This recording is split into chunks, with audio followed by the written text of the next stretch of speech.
Ang paggamit po ng mga cellphone, tsaka tablet at laptop, merong negative effect ito sa kalusugan ng ating mata. Itong mga devices na 'to, naglalabas sila ng blue light.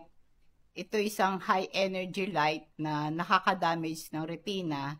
Ito yung light sensitive sa likod ng ating mga mata.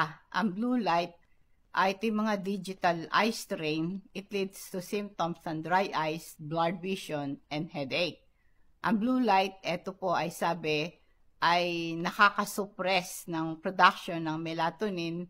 Ito'y hormone na pampatulog. Kaya kapag matutulog na tayo, iwasan natin tumingil sa cellphone dahil naglalabas ito ng blue light.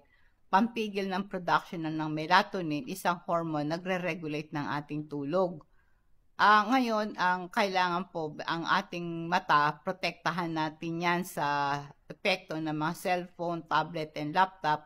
Limitahin mo yung screen time. Meron pong 20-20 na gawin mo. Ibig sabihin, 'pag tuloy-tuloy ka nagwo-work, every 20 minutes ay tumigil ka sa pagtingin mo sa screen, tumingin ka sa malayo.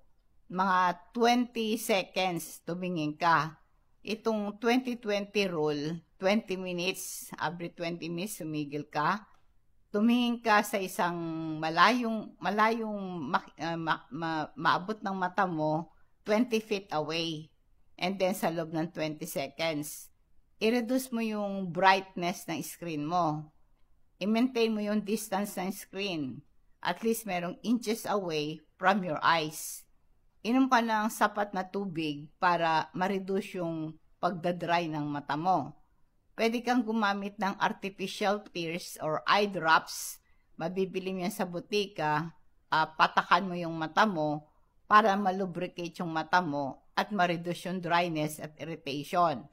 Iwasan mo yung dry environment tulad ng air-conditioned room and airplane, nakaka-dry out ng mata yan.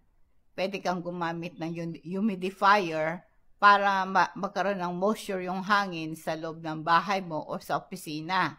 Pag pagod ka, syempre hindi makapokus ang mata, nangangalay siya at lumalabo, sumasakit ang ulo mo. Kaya payo, meron kang 7 to 8 hours na tulog.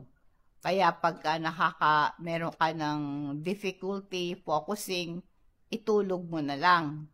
Yung lutein at saka yung zeaxanthin, ito yung carotenoids, ito yung mga plant pigment, merong antioxidant property, kaya lahat ng leafy green vegetables tulad ng spinach, ganon, pati yung mga broccoli, mais, itlog, zucchini, papaya, oranges, maganda to sa ating mga mata. Ugaliin nating mag-regular tayong kumain yan. Limitahin mo yung processed food, yung unhealthy fats, sugar, and sodium. Ito'y very low sa nutrients. Limitahin mo yung processed food at para ma-improve yung mata mo. Kaya para gumanda ang ating mga mata,